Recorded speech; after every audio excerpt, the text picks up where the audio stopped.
Vampire the Masquerade of Bloodlines 2 was absolute woke garbage slop. Don't even try to pretend it was anything different. Everyone knows it was complete trash. There was no difference between the male character model and the female character model. They were the exact same thing. The developers proudly announced how woke and ally and stuff they are, okay? Do not give me any of this, oh, it was actually a good game garbage. It wasn't. And now, the funniest thing has happened because Paradox Entertainment have kinda admitted the project is bad, and there's a little bit more funny stuff happening. The other day, there was an article published citing Paradox's loss in money, 37 million USD, with respect to Bloodlines 2. Oh, Quasar! Bloodlines 2 only costed $37 million to make. First of all, only 37 is actually quite a lot. Second of all, this is a lie. This is just, well, it's not really a lie. This is just preying on people who do not understand these things. Let me explain this real simply. You cannot write off a loss for something that you have published. That's not how this works. You can choose to not publish a movie, a game, a product, or whatever, and you can get some government kickbacks for a portion of its development budget if you have not actually allowed consumers to buy it. That's how this works. Whatever Paradox has written off for $37 million that involves Bloodlines 2, I have no idea what that is, but that is just a small portion of the budget, okay? This garbage dumpster fire has been on flames for 10 plus years at this point or something like that. It's ridiculous. And you think that's gonna cost $37 million to make? This thing has been remade more times than your mom. It is crazy stuff, okay? So that's just a small thing. This 37 million is not a lie, but it's not even close to what they did, because again, you cannot write off something that has been released to the public. That's not how this works. And interestingly enough, they basically took credit for working this, for messing this up. Now, this is not the first time they've admitted that they have screwed something up. This happened about a year ago, a little over a year ago, where they acknowledged that they had made a mistake, that is Paradox acquiring the World of Darkness IP, primarily because they have no experience with this type of game, the genre, type of setting, etc., etc. For those of you who don't know, Paradox is famous or infamous, depending on how you want to frame it, for making grand strategy games. Grand strategy games have nothing to do with RPGs in a traditional sense. Sure, you can roleplay characters, but it's much more like a spreadsheet, like a data sheet. It's not the same thing at all. So first of all, Paradox is not actually making anything here. They just bought a thing that they thought is gonna make them money. That's all that happened here. That as simple as that. They thought that they're buying something that's pretty much already finished and it's gonna make them money. Simple. And for whatever reason, a while back, they had acquired White Wolf. And ever since then, things have kind of gone downhill with respect to World of Darkness, in my humble opinion. And of course, they wanted to profit from it because they thought, oh, this is a grand opportunity for something else. But when your head and nose are... Yeah, look at how boring this game is. Just running seems boring because you know nothing's going to happen. Stuck knee-deep in one specific genre of gaming, you know, grand strategy and this type of approach to marketing, and your basic understanding hinges on that soul experience you've gathered from that type of game. It's not very applicable to games outside of that. Look at this gameplay!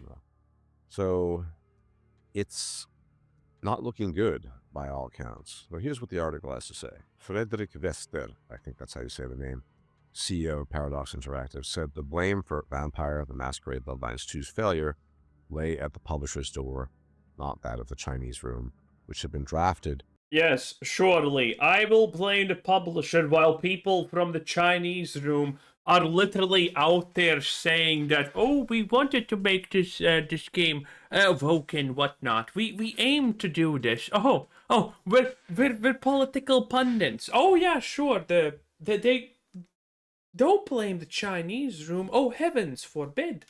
In to save the product after years of development hell. Quote, "The Vampire Masquerade Bloodlines 2 is a strong vampire fantasy, and we are pleased with the developers' work on the game," Bester said. "We've had high expectations for a long time since we saw that it was a good game with a strong IP in the genre with a broad appeal. A month after release, we can sadly see that sales do not match our projections, which necessitates the write-down. The responsibility lies fully with us as the publisher. The game is outside of our core areas. In hindsight, it is clear that this has made it difficult for us to gauge sales. Going forward, we focus our capital to our core segments. At the same time, we'll evaluate how we best develop the World of Darkness's strong brand catalog in the future." Vampire the Masquerade Bloodlines 2 has... I'm sure they will. The exact same way that they are treating city skylines and, you know, all the problems with Stellaris that are currently happening because they just throw in overbloated content. has 2 expansions planned as part of the game's premium edition. Paradox said it remains committed to delivering them. "Our post-release plan remains firm. We will deliver updates and the promised expansions to the game in the coming year," Bester added. And so on and so forth. Oh boy. By the way, notice that even Vampire the Masquerade Bloodlines 2 is getting a expansion. Where's a Assassin's Creed Shadows expansion? Where is it? Tell me, where is it? I don't see it. Well, it had one, and now it doesn't have anything. Where is Ghost of Yote's expansion? Yeah, it's not there because it's not good enough. So essentially, it's a loss of 27. I mean, I actually do think Ghost of Yote is probably getting an expansion at this point. It's because at this point an expansion would generate money no matter what, I guess. But Assassin's Creed Shadows not getting an expansion. The best-selling Assassin's Creed franchise in the history of ever is not getting an expansion. Interesting. How did this happen? How could? Oh no! million USD, and they acknowledge other things such as calling it Bloodlines 2 wasn't a good idea. I think we all agreed on that, because the game is not Bloodlines 2. It has very little to do. Yes, after everyone has already made fun of you and told you exactly everything you did wrong, you're like, oh yeah, yeah, guys, you know, we actually knew all these mistakes.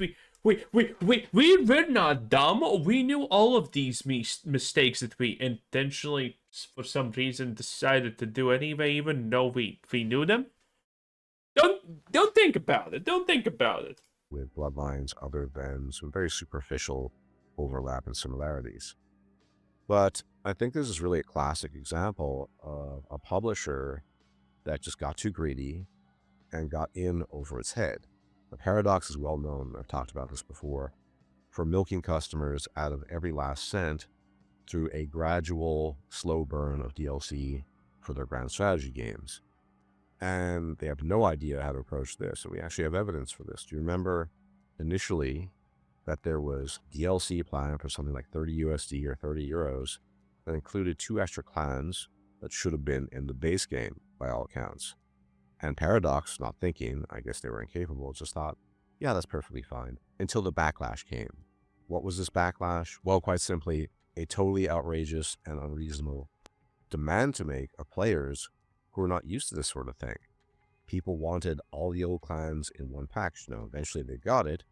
That didn't save the game, but fair enough. Now, in addition to this, I should add that we have never found out the actual reason. I like how this is a thing that they actually did. There's also finger guns in this game. Pew pew! I'm using abilities. Pew pew pew pew! I'm an ancient Nosferatu that has absolutely no clue of modern day culture because I have been in torpor for I don't know a millennia. Finger guns. Pew pew pew pew pew! God, I hate this game. I hate everything about it. Why Hardsuit Labs, the original developers, were dropped by Paradox. Some people have cited irreconcilable... They all have the same exact facial expressions. It's so bad. It's actually a good thumbnail, though. differences at the level of game design, politics, just not getting along socially. I don't know. No one really knows. People claim to know it. I don't believe them. It is a secret that has been lost to the darkness. And the Chinese room was hired to sort of, I guess, fix it, patch it up, basically do their best. Do I think the Chinese room did a good job? I guess. It's hard to say. What do you mean, I guess? They know that the outcome was, well, the outcome was this. So, whatever they did, no, probably not good enough. Because the Chinese room has very little experience with this type of game. Also, again, you can't really say, oh, yeah, these people fixed the game, but they don't have any experience, so they made it actually worse. Well, why say that? Ultimately, I thought it was pretty much slop. I did not think the game was good. I did not recommend it to you in my review, and I stand by that. No matter what the Chinese room might have done or the effort they had put into the game, it ultimately failed. It was not entertaining. It was not engaging. The writing was bad. I like that there's literally no animation for doing this from the back, which makes so much sense in hindsight. This wasn't really anything I could say about the game that was very positive. But it is good on some level that Paradox admits that they have committed a colossal error in even working with... Oh, yeah. The company said that it did bad. Oh, that's really good. Oh, I'm sure this will bring change and stability to the future. I'm sure they won't do anything like this again because, guys, they said they were wrong. Yeah, they did. Where have I heard that one before, honestly? I don't know. Probably nowhere. Man. Maybe at some point they're gonna do the good old classic Blizzard. Guys, we have heard your feedback, and we are listening. We have heard your feedback, and we are listening. Literally, not even 2 days later, they go on stream and say, any feedback that we try to implement cannot be implemented faster than 2 years.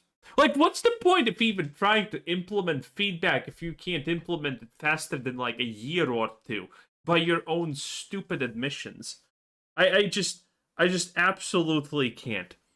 And by the way, this thing has been over listening to you. It has been a thing that they have been shouting for 2 years now. We heard your feedback. We're listening. We understood our mistakes.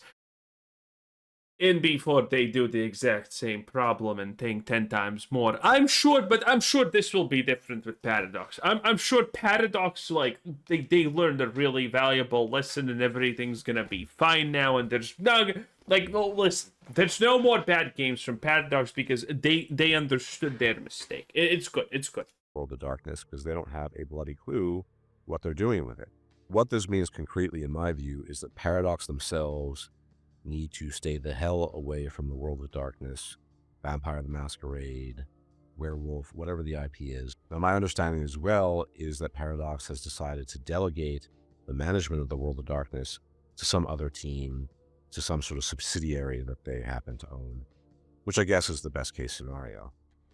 What this ultimately means, though, is that it is very much up in the air with respect to the question of whether or not we will ever get a proper sequel to the original Bloodlines game. No. Or for that matter, any game that's good that's set in the World of Darkness. Paradox can't handle it. The Chinese Room cannot handle it. So they would need to find somebody else. I have made the suggestion, other people have, of Owlcat, but the reality is that even though I think Owlcat is and would be competent, they have their hands full with other titles, other projects. The Expanse, Dark Heresy, further content, Rogue Trader. The Expanse seems good. And that's just a shame, but I get it at the same time. Which is not to say that Owlcat would never do that. In their surveys they send out... Well, it doesn't honestly matter because we're 10 years 10 years again away from, maybe another vampire game. Who honestly knows at this point? Anyway, 10 that was Spill and Shield. Bye!